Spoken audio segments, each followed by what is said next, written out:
किसी भी गलत काम को, गलत विचार को गलत ही कहा जाएगा।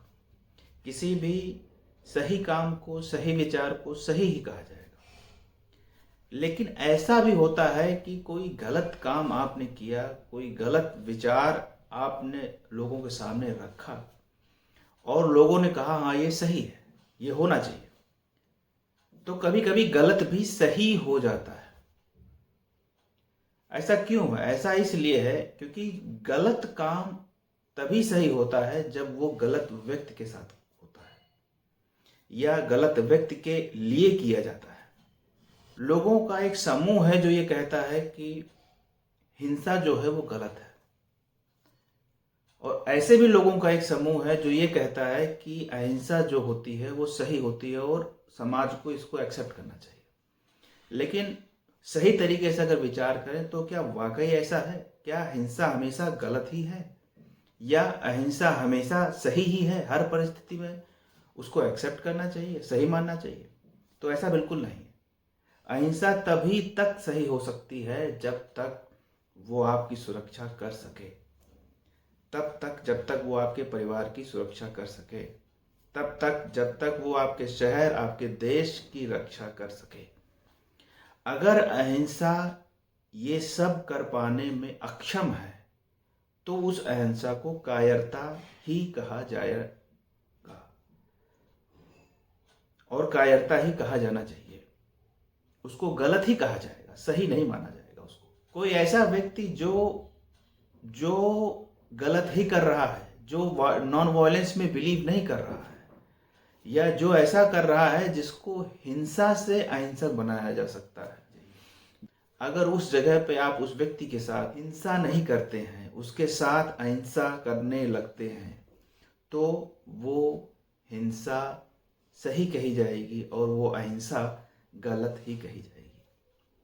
ये एक बहुत ही बेसिक नियम है। हर जगह हर स्थिति का एक पहला बेसिक रूल ये है कि अगर कोई व्यक्ति आपके साथ गलत व्यवहार कर रहा है तो उसको गलत व्यवहार के द्वारा ही जवाब दिया जाना चाहिए, और ये स्वतंत्रता आपको हो जाती है। अगर कोई व्यक्ति आपके साथ गलत व्यवहार किया या आपके साथ ऐसा किया जो हर तरह से अनुचित है, तो आप स्वतंत्र हो जाते हैं उसके साथ वैसा ही अनुचित व्यवहार करने के लिए। सब जानते हैं कि जब कर्ण का पहिया धंस गया उस युद्ध क्षेत्र में, तो उसको निकालने के लिए वो नीचे उतरा। वो पहिया निकाल रहा है, लेकिन उसी समय मौका मिल जाने के कारण भगवान कृष्ण ने अर्जुन से कहा कि ये सही समय है, इसको मार दो, इसको मार दो।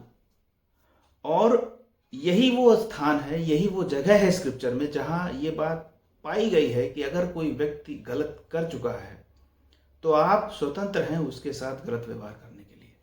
अब ये आप पे निर्भर है कि आप सही रास्ता, सही तरीका चुनते हैं या गलत तरीका चुनते हैं।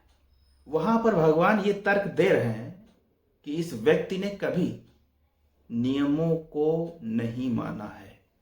इस व्यक्ति ने इस समय से पहले नियमों का उल्लंघन किया है, ये नियमों को तोड़ चुका है। इसलिए नियम मानने की जो शर्त है वो इस पे लागू नहीं हो रही है। इसलिए तुम इस पर वार कर सकते हो, ये नियत्ता हो या ना हो। और ये बात बिल्कुल सही है, करेक्ट है। लेकिन इतनी स्वतंत्रता व्यक्ति को है कि वो गलत व्यक्ति के साथ, ऐसा व्यक्ति जो नियमों को पहले तोड़ चुका है, ऐसा व्यक्ति जो गलत तरीके से, अव्यवहारिक तरीके से काम कर रहा है, उसके साथ आप सही व्यवहार करते हैं या गलत व्यवहार करते हैं।